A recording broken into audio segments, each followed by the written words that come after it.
Shri K S Radhakrishnan, ഗവർണറുടെ സുരക്ഷാ വീഴ്ചയിൽ കേന്ദ്ര സർക്കാർ ഇടപെടൽ ഉണ്ടായിരിക്കുകയാണ്. സുരക്ഷാ വീഴ്ചയിൽ ചീഫ് സെക്രട്ടറിയോട് കേന്ദ്ര ആഭ്യന്തര മന്ത്രാലയം റിപ്പോർട്ട് തേടിയിരിക്കുകയാണ്. വേണമെങ്കിൽ കേന്ദ്ര സർക്കാർ തന്നെ സുരക്ഷ നൽകുമെന്നുള്ളതിന്റെ അടിസ്ഥാനത്തിൽ തന്നെയാണ് കേന്ദ്ര സേനയെ തന്നെ സുരക്ഷയ്ക്ക് വിന്യസിക്കുന്നതിൽ ഉൾപ്പെടെയുള്ള തീരുമാനങ്ങൾ എടുത്തേക്കാനുള്ള സാധ്യത കാണുന്നു. താങ്കൾ ഇതിനോട് എങ്ങനെ പ്രതികരിക്കുന്നു? അല്ല, ഗവർണറുടെ സുരക്ഷയ്ക്ക് വേണ്ട സംവിധാനം ഒരുക്കുന്നതിന് ഉള്ള അധികാരം കേന്ദ്ര ഗവൺമെന്റിനുണ്ട്. ഇപ്പൊ ബംഗാൾ ഗവർണർക്ക് വേണ്ട സുരക്ഷ ഒരുക്കിയിട്ടുള്ളത് കേന്ദ്ര ഗവൺമെന്റാണ്. ബംഗാളിൽ ഒരു പടി കൂടി മുന്നോട്ട് പോയിട്ട് ബംഗാൾ രാജ്ഭവന്റെ സുരക്ഷയും കേന്ദ്ര ഗവൺമെന്റ് സേനയിലാണ് അധിഷ്ഠിതമായിരിക്കുന്നത്. കേരളത്തിലൊരവസ്ഥ എന്താണെന്ന് വെച്ചാല് പോലീസ് ഫോഴ്സിന് അപ്പാടെ നമുക്ക് അങ്ങോട്ട് വിശ്വസിക്കാൻ കഴിയാത്തൊരവസ്ഥയുണ്ട്.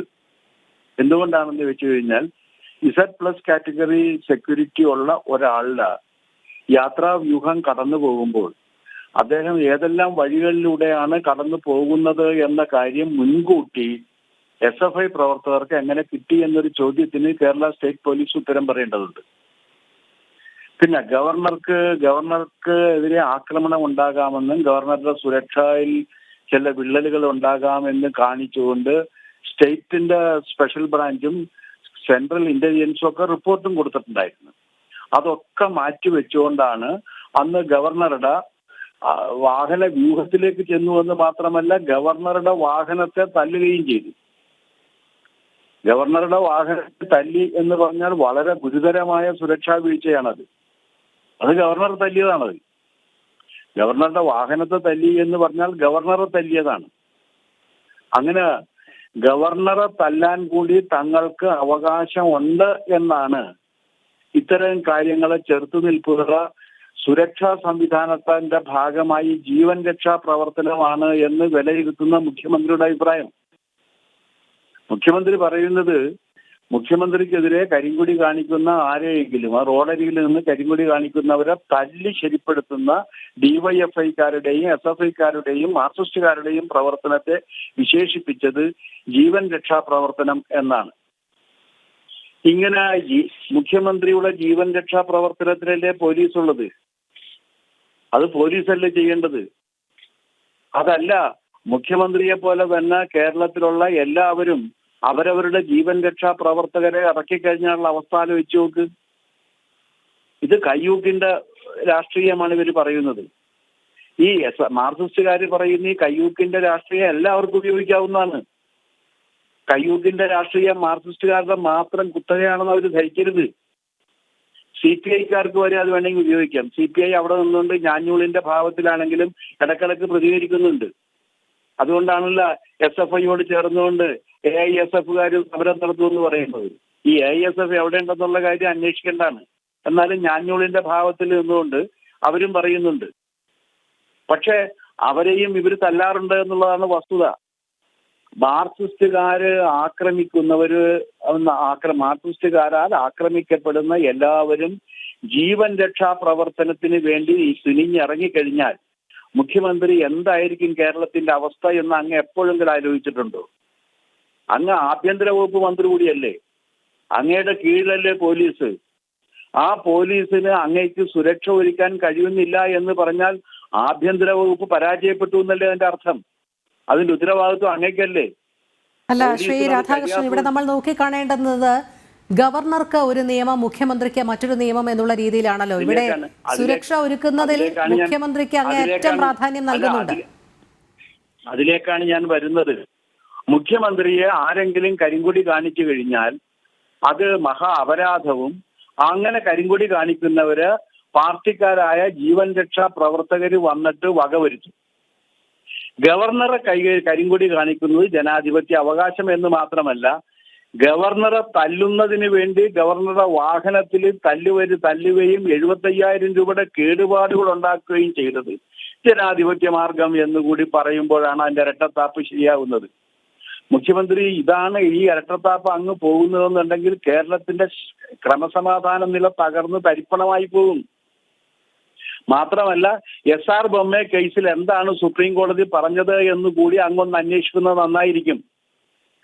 ഏതെങ്കിലും ഒരു സംസ്ഥാനത്തിന്റെ ഗവർണർ തെരുവിൽ വെച്ച് ആക്രമിക്കപ്പെട്ടാൽ ആ ഒരൊറ്റ കാര്യം കൊണ്ട് സംസ്ഥാന സർക്കാരിനെ പിരിച്ചുവിടാവുന്നതാണ് 356 വകുപ്പ് ഉപയോഗിച്ച്. ആ SR ബൊമ്മ കേസിലെ വിധി ആരെക്കൊണ്ടെങ്കിലും വായിപ്പിച്ച് മനസ്സിലാക്കാൻ ശ്രമിക്കുക. അങ്ങേക്ക് ഇത് വായിച്ചാൽ മനസ്സിലാകുമോ എന്ന് എനിക്കറിയില്ല.